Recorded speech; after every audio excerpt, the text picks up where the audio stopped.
My name is Ethan Smith. If you're reading this, it means I finally did what I kept telling myself I'd do when things calm down. I sat still long enough to write it out, not as a report, not as some dramatic campfire tale. Just the truth, the way it happened, because I'm tired of waking up at 3:17 a.m. with my heart trying to climb out of my throat. And because if something ever happens to me out on my route, if I don't come home to my wife and my kids, then at least they'll have this. At least they'll know I didn't leave them. I didn't choose anything over them. I got forced. I've been a postman in Los Angeles for almost 11 years. You learn people by their mail. You know which houses get court letters, which ones get baby announcements, which ones suddenly stop getting anything at all. You learn who's lonely because they'll come outside just to talk while you pretend you're not on a schedule that could get you written up. And you learn something else. Life piles up like unopened envelopes. My wife, Rachel, kept saying I looked hollow. My son, Noah, had started asking why I was always tired. My daughter, Lily, had begun doing this thing where she'd look at me like she was trying to memorize my face.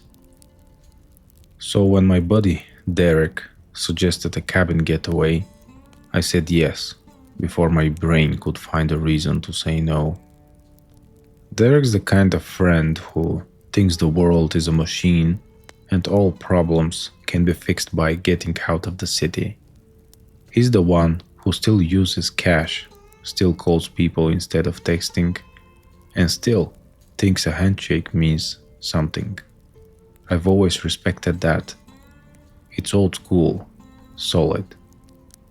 He said he found a cabin in the woods in Arizona. Serene, quiet, away from noise.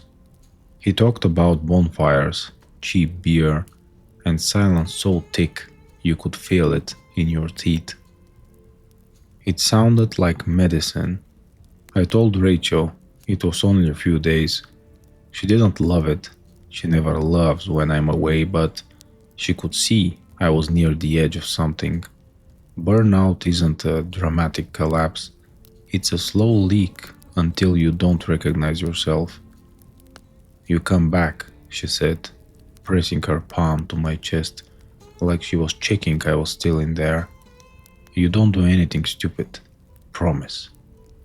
I promise.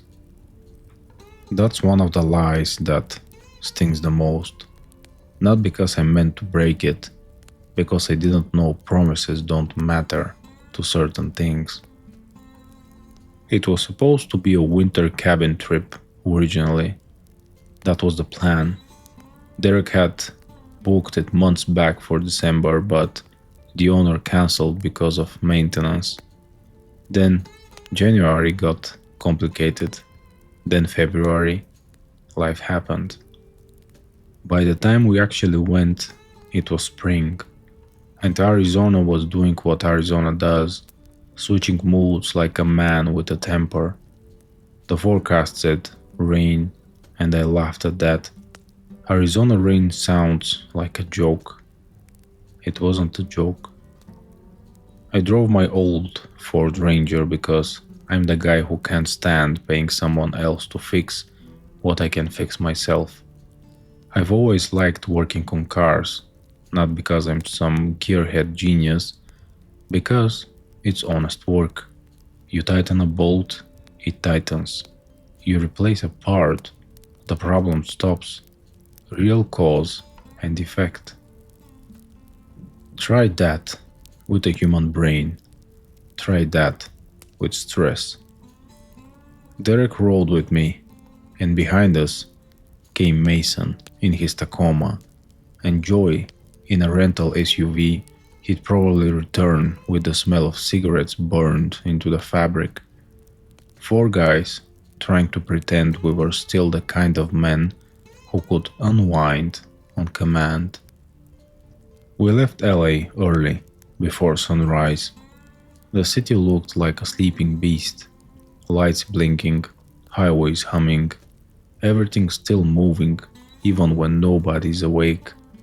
3 hours into the drive, Derek asked, "You ever read those weird papers, like the old tabloids?" I actually laughed. "You mean the stuff at the grocery checkout? Man marries alien bride kind of thing?" "Yeah, but not the funny ones, the creepy ones."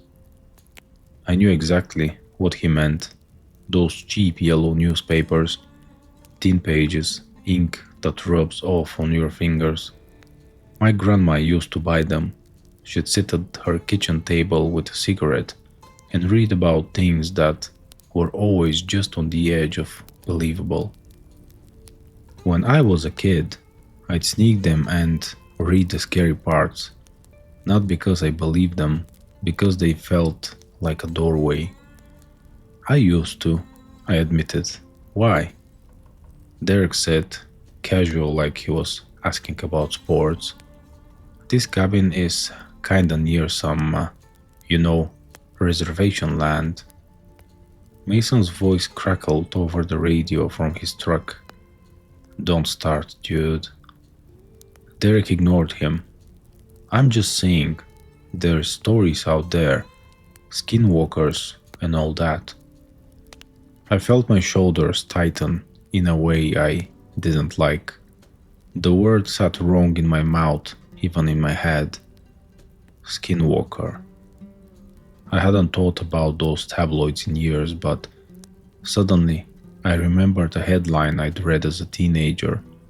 Big block letters. "Navajo witch man caught on tape, not human." It had a blurry black and white photo of something tall standing by a road. Could have been a person, could have been a trick of the light, but the longer you stared, the less it looked like a person. I never told anyone, but that headline stuck to me like a burr. Mason came on the radio again, sharper. "Bro, don't. We're going to drink beer and sleep. That's it." Joey chimed in, voice amused. "If a skinwalker shows up, I'm mailing myself back to LA." Derek grinned at me. "See, Ethan gets it. He's the mail guy. He knows what it means to deliver something you don't want to carry." I rolled my eyes and tried to shake it off. "Let's not invite anything, alright? Just let's be normal." Derek made a little mock salute. "Normal, got it." But the rain started about 30 minutes later, and it wasn't a sprinkle. It was a hard, cold sheet that turned the highway into a mirror and the desert into a dark smear. Arizona rain feels personal, like the sky is angry at the ground. And the farther north we drove, the less it looked like the Arizona people imagine. The flat, open desert gave way to higher elevation, pines, rock, dirt roads, and cold air that made you forget spring existed. When we turned off onto the last gravel stretch, my tires hissed through wet mud. Tall trees pressed in on both sides, like the woods were narrowing the world. The cabin wasn't fancy. That's what Derek liked about it. One story, wood siding, a deep porch, a metal roof that pinged with rain, smoke-stained chimney like it had seen decades of winters. There were no neighbors close enough to wave to, no street lights, just trees, wet earth, and that heavy quiet you only get from far away from cities. The key was in a lockbox. Like every rental now, the owner had left a note on the kitchen table. Welcome. Please respect the property. No loud music after 10 p.m. Do not leave food outside. If you hear coyotes, do not approach. If you hear someone calling your name at night, do not answer. We stared at that last line. Joey laughed first. Okay, that's cute. Spooky cabin rules. Mason frowned. That's not funny. Derek picked up the paper, reading it like he was savoring it. If you hear someone calling your name at night, do not answer. That's a vibe. I didn't laugh, because the note wasn't printed like some Airbnb gimmick. It was handwritten, pen pressed hard enough to indent the page, like the person writing it had a heavy hand, like they were tense. I folded the note and set it back down, probably just trying to scare renters into not doing dumb stuff. Or, Derek said, eyes bright, it's real. Mason threw his bag onto a couch. I swear to God, Derek, if you start howling outside my window, I'm leaving. We unpacked, we cracked beers, we made chili because it felt like the right thing in a cabin, even if it was spring. The rain drummed the roof and made the outside world feel distant. For a little while, it worked. The stress eased, the jokes came easier. The silence felt like a blanket instead of a threat. It didn't last. The first time we noticed something off was around dusk. The rain had slowed to a steady mist, and the woods outside looked black and glossy. Derek stepped onto the porch to smoke. He stood there for maybe 30 seconds before he leaned back inside and said, "Hey, you guys see that?" We joined him on the porch. At first I saw nothing, just trees, foggy air, wet ground, the grey light fading into night. Then I saw it. Movement deeper in the tree line, something tall, too still to be an animal, too far to make out clearly. It wasn't running, it wasn't stalking like a cat, it was just there. Like it was standing to be seen. Mason squinted. Probably a deer? Joey snorted. That's not a deer. Deer don't stand up. Derek called out, "Hello?" My stomach dropped. I grabbed his shoulder. "Derek, don't." He shrugged me off. It's probably a person, hunter, whatever. The shape didn't move. No wave, no shout back. Just that same posture, upright, watching. "All right," Derek said, suddenly less brave. Cool, cool, cool. I'm going back in." We went inside and locked the door. Joey made a joke about hillbillies and chainsaws. Mason tried to laugh, but it came out thin. I told myself it was nothing, that it was a trick of distance and fog, a tree stump, a deer half hidden. But later, when I went to the kitchen window to wash my hands, I saw the tree line again, and the shape was closer. Not by much, just enough that my brain noticed the difference. I didn't say anything. I should have. That night, we played cards by the fireplace and talked about stupid things. Derek told stories about his ex. Mason talked about work. Joey bragged about a fight he definitely exaggerated. At some point, the power flickered. The lights dimmed, came back. The cabin creaked like an old ship. Around midnight, the wind picked up. The rain returned, harder. It sounded like handfuls of gravel thrown at the roof. I fell asleep on the couch for a while, head tilted back, beer on my breath. I remember the fire popping. I remember someone turning off the TV. I remember the room going dark, except for the glow of embers. Then I remember waking up because I heard my name, softly, like someone outside the cabin, right near the porch, saying it the way my wife says it when she's trying not to wake the kids. Ethan. I sat up so fast my neck cracked. The cabin was dark. Everyone else was asleep. Derek in the armchair, Mason on the floor with a blanket, Joey in the recliner. The fire was low, just coals. I heard it again. Ethan. It came from outside. My whole body went cold in a way that had nothing to do with the weather. I held my breath, listening, waiting for a laugh, waiting for Derek to burst out of the back room and say he got me. Nothing. Then another voice, different, rougher, spoke close to the window. Mason.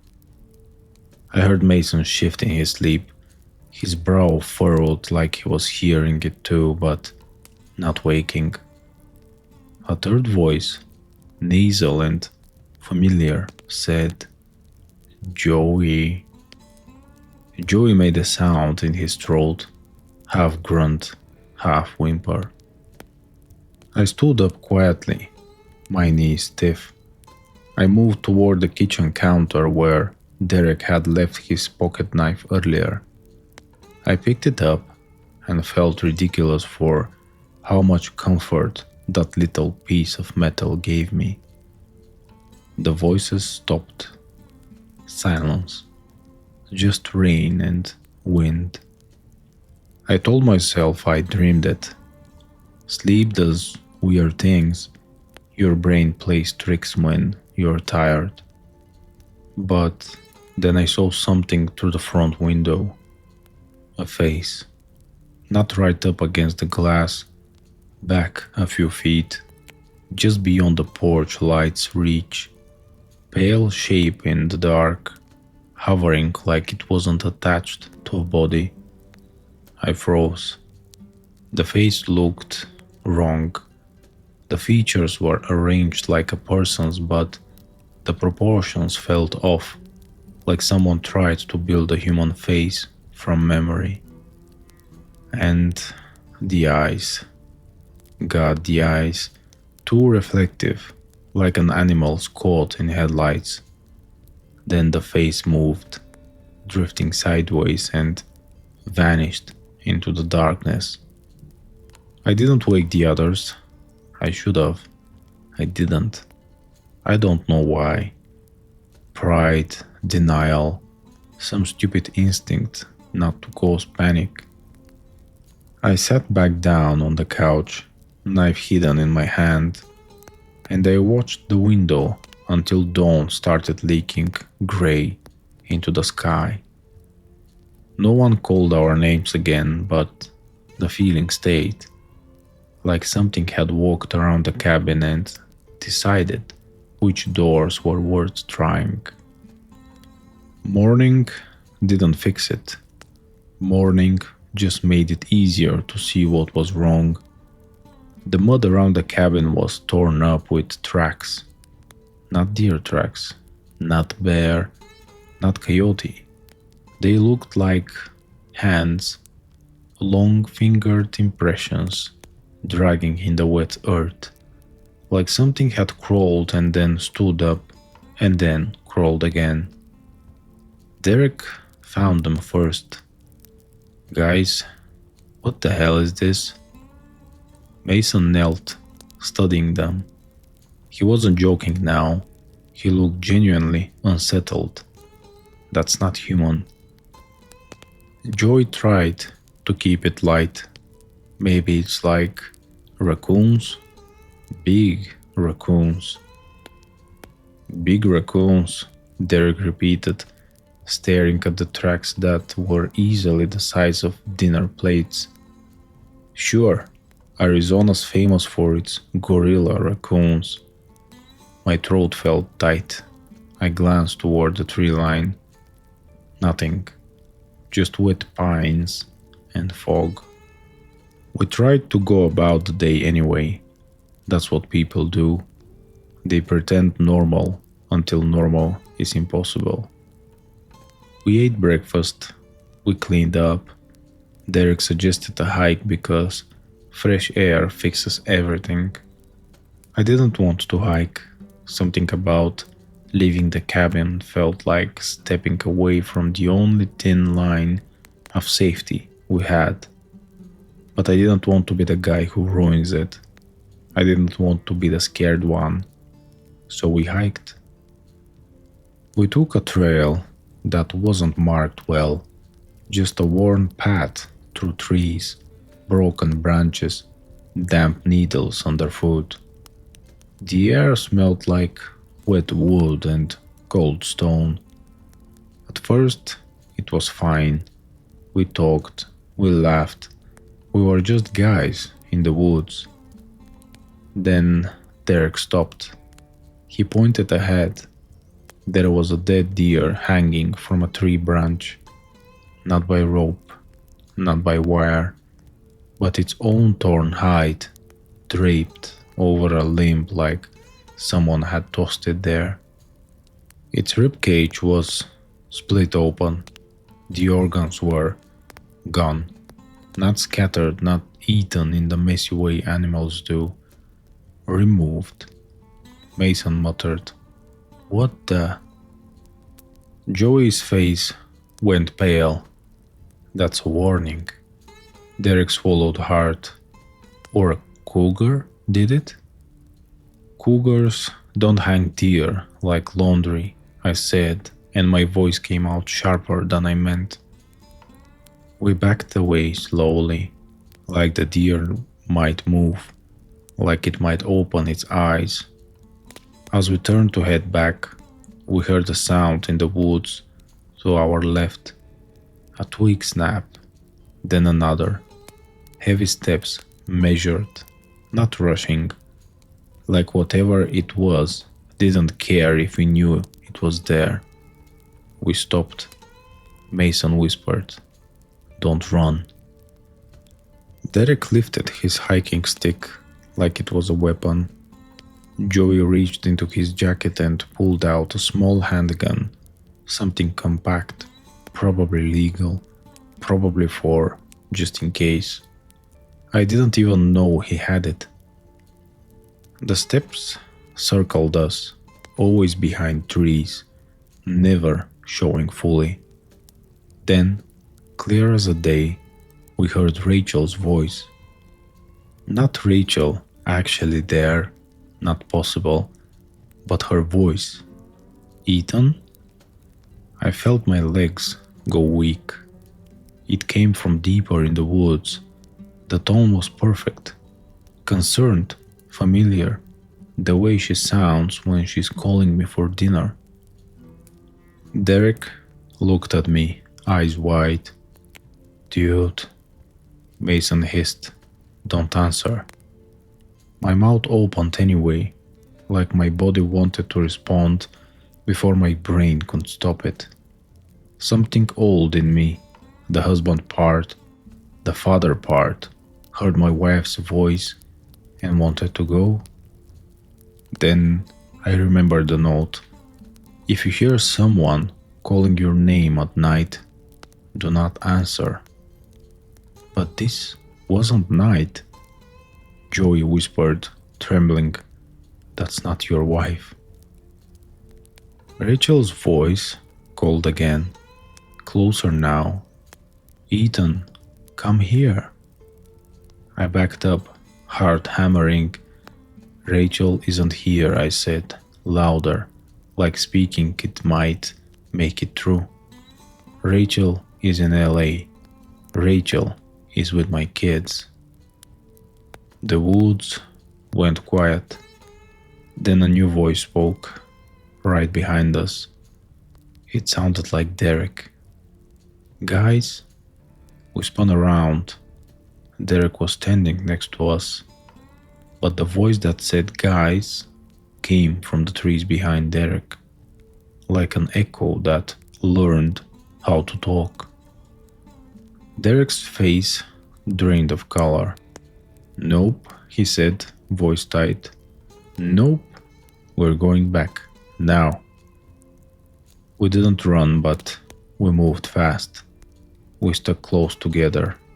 Joey kept his gun out, fingers off the trigger but ready. Behind us, something followed. We heard it sometimes.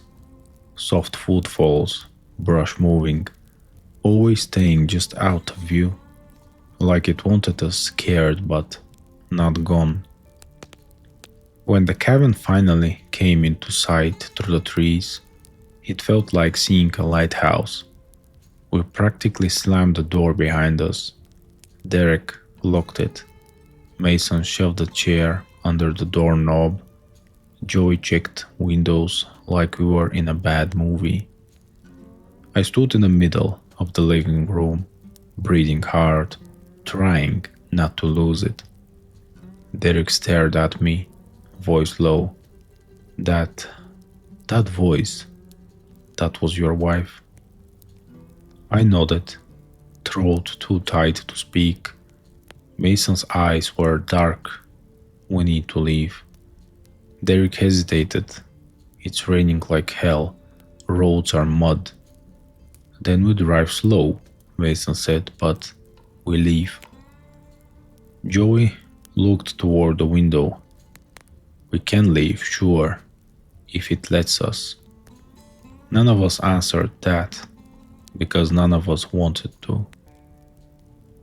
We tried to pack. That sounds stupid now, like you can neatly fold shirts while something outside is learning your name and your voice. But we are human. We cling to routine because it's a rope.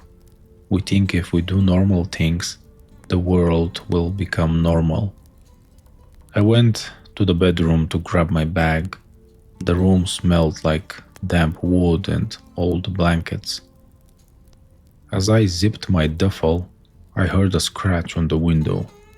Slow, deliberate. I froze. The window was small, set high. Outside was just gray daylight and rain. Another scratch. I stepped closer, every hair on my arms rising. Then a handprint appeared on the glass from the outside. Long fingers, too long.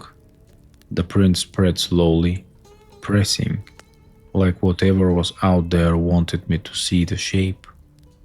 Then the fingers dragged down, leaving wet streaks. I stumbled back, my breath coming fast. From the living room, Derek called, "Ethan, hurry up." I forced myself to move, grabbed my bag and hurried out. I didn't tell them about the handprint. Not yet. Not because it wasn't important, because part of me still hoped if I didn't say it, it wouldn't become real. We loaded the trucks in the rain. My Ranger started rough, coughing like he didn't want to wake up. I popped the hood, checked what I could. Everything looked fine. It was cold, damp. Engines hate damp. Mason's Tacoma started right away. Joey's rental did too. We were almost ready. Then Derek froze, staring past the cabin toward the tree line. He raised a shaking hand and pointed. It was there again, the tall shape. Closer now, much closer, standing at the edge of the trees, where the ground dipped into darker brush. It looked wrong, not just tall, too thin, like it had been stretched. And then it moved. It stepped forward into clearer view, and my stomach dropped so hard I thought I might throw up. It had the outline of a man, but it wasn't shaped like one. Its limbs were too long. Its shoulders hunched like it didn't sit right in its own body. Its head, God, its head looked like something wearing an animal skull, but not clean bone like you see in decorations. This looked wet, like it had been taken recently, like it still remembered being alive. Its eyes reflected pale in the rain. Joey lifted his gun, voice cracking. Back up. The creature tilted its head, slow, like a dog hearing a whistle. Then it opened its mouth, and it spoke in Rachel's voice. Ethan, please. I felt something in me snap. I grabbed the tire iron from the bed of my truck without thinking. Not because it would help, because it gave my hands something to do besides shake.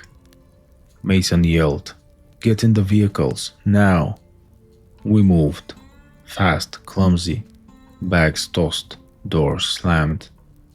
I climbed into my Ranger, hands slippery on the wheel. Derek and Mason got into Mason's truck.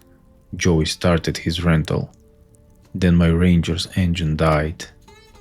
It just cut off, like someone turned the key. I stared at the dashboard, disbelief turning to panic. I twisted the key again. Nothing. No crank, no click. Dead. What? I whispered, voice rising. No.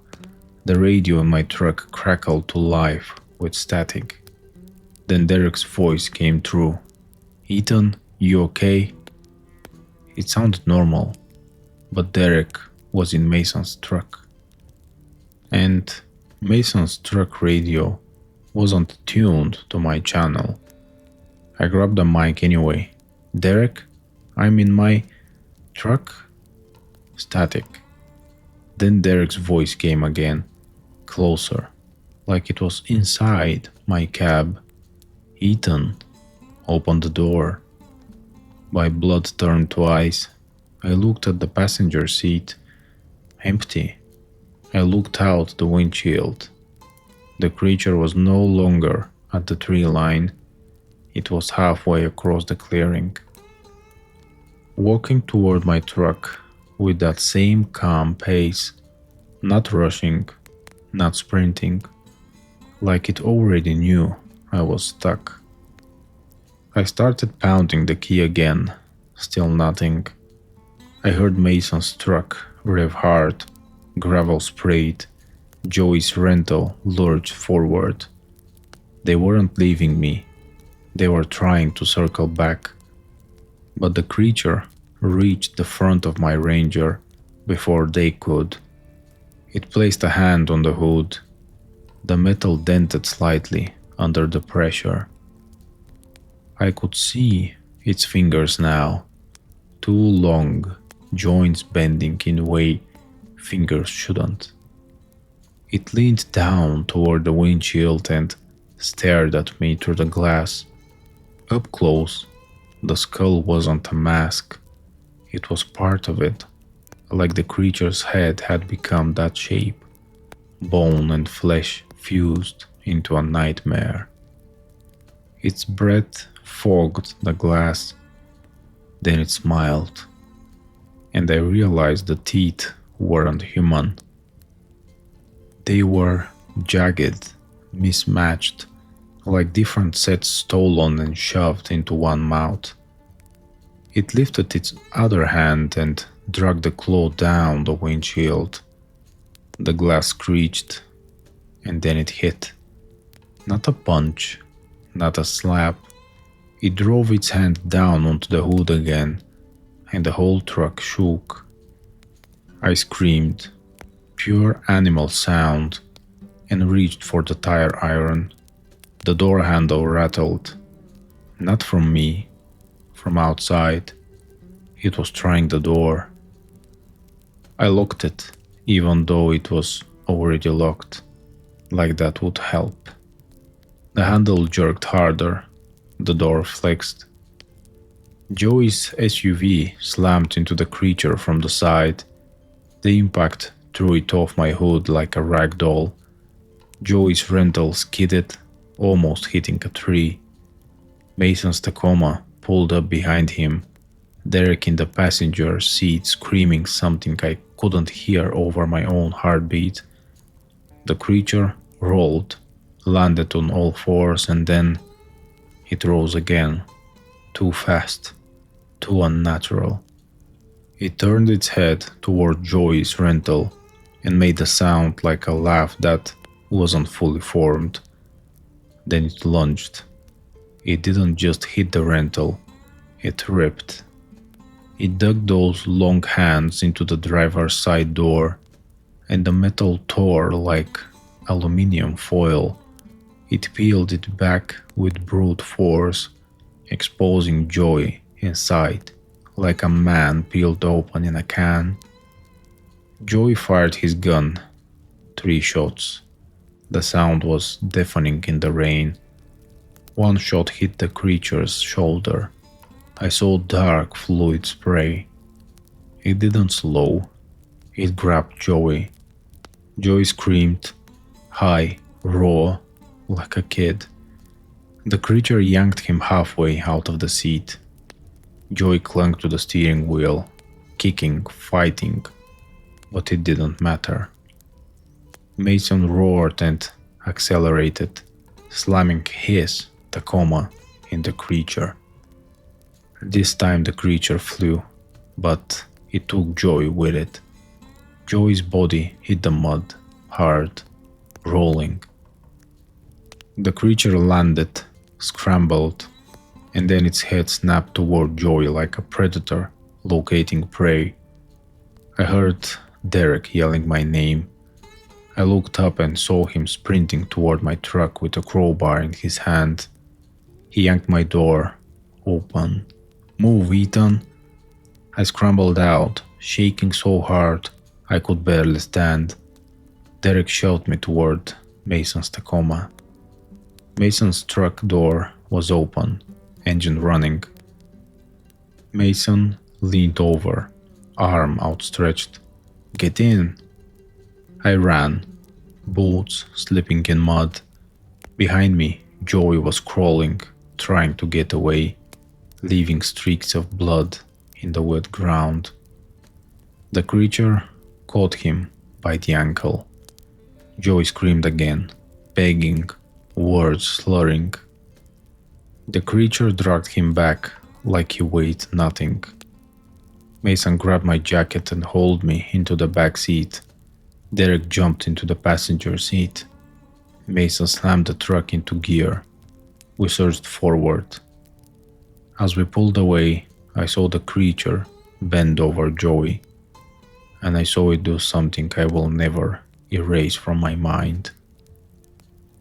It lifted Joey like a doll and tore into him, ripping at him with those hands, not eating like an animal but shredding like it was angry at the idea of a human body staying intact. Blood mixed with the rain in the mud. Joey's scream cut off. I covered my mouth, choking on my own sob. Derek was swearing, prayers and curses tangled. Mason's eyes were wide and wet. We didn't look back. He just drove. We crashed through the mud and gravel, down the narrow road that led away from the cabin. Trees whipped past like dark bars. Something hit the back of the truck. Hard. The whole Tacoma jolted. The rear window spiderwebbed. Derek yelled, "It's on us!" Mason accelerated. The truck fishtailed, tires fighting the mud. Another hit, like something punching the tailgate. Then we heard it. Rachel's voice again, right outside the truck. "Ethan, stop!" I screamed. "Don't listen!" Mason's knuckles were white on the wheel. "I'm not stopping." The voice changed. Now it was Joey's voice, broken, wet. "Help me, please. I'm right there." Derek started to cry. Not loud, just this helpless sound. I stared out the rear window and saw the creature running behind us. Not on all fours, not fully upright, but shifting between, like it couldn't decide what shape was fastest. It gained ground. Mason hit a curve too hard. The truck slid. We clipped a tree with the rear quarter panel. The impact spun us slightly, almost sending us off the road. The creature leapt. It landed on the tailgate, claws sinking into metal. The truck's rear sagged under its weight. It crawled up toward the shattered rear window, face coming closer, eyes glowing in the gray daylight, like dead headlights.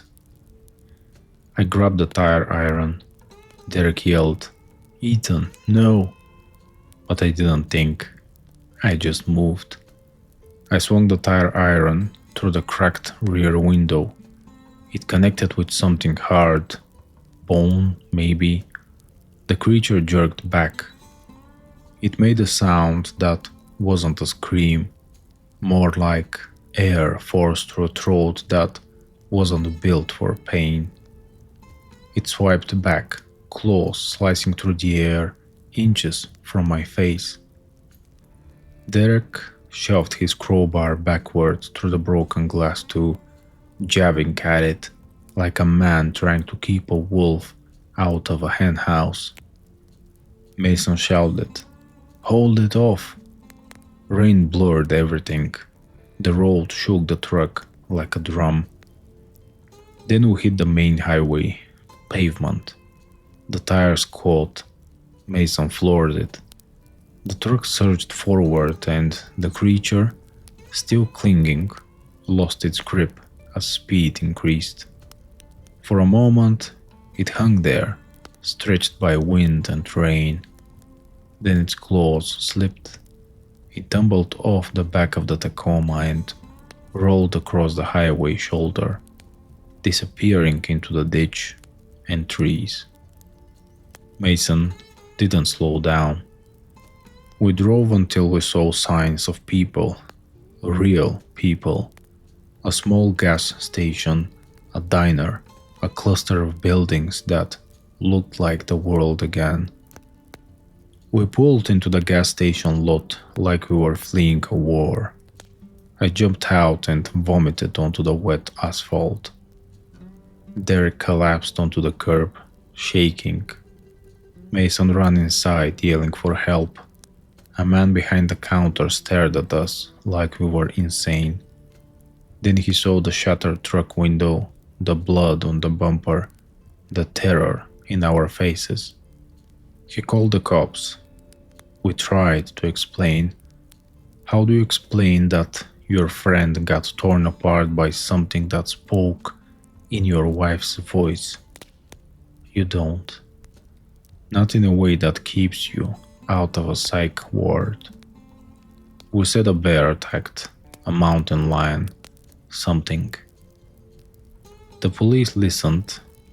They didn't believe us, but they didn't argue much either because we looked like ghosts. Later that day, they took us back with deputies and wildlife officers. They found a cabin. They found blood in the clearing. They found Joey's ripped jacket. They did not find Joey. And they did not find tracks that made sense. One of the wildlife guys pulled Mason aside and spoke quietly, like he did not want us to hear. But I heard one sentence, and it still crawls under my skin. Whatever did this, it wasn't feeding, it was sending a message. I'm home now, back in LA, back on my route, back to envelopes and packages and people who complain their Amazon order is late, like that's the end of the world. Rachel hugged me so hard I thought my ribs would crack. Noah wouldn't let go of my arm for the whole night. Lily watched me like she was still memorizing my face. I didn't tell them details. I said there was an accident. I said Joey died. I said I don't want to talk about it. That's mostly true, but sometimes, especially when the house is quiet and the kids are asleep, I hear my name. Not outside, not loud, just faint, like a voice testing the line. Ethan. And I don't answer. I never answer. Because here's the part nobody tells you when you're a kid reading those yellow newspapers. Some things don't need you to believe in them. They don't need attention. They don't need you to invite them. Sometimes they notice you anyway, like a predator notices movement in tall grass. And once something learns your voice, once it learns the shape of your life, it doesn't forget. So I'm writing this down, in case you ever find yourself on a rainy spring road in northern Arizona, headed toward a cabin that looks too quiet to be real. If you find a handwritten note that tells you not to answer when someone calls your name, listen. And if you hear your wife's voice in the woods when you know she's 100 miles away, don't go looking, because whatever is calling you is not lost. It's hunting, and it's patient, and it knows exactly who you love.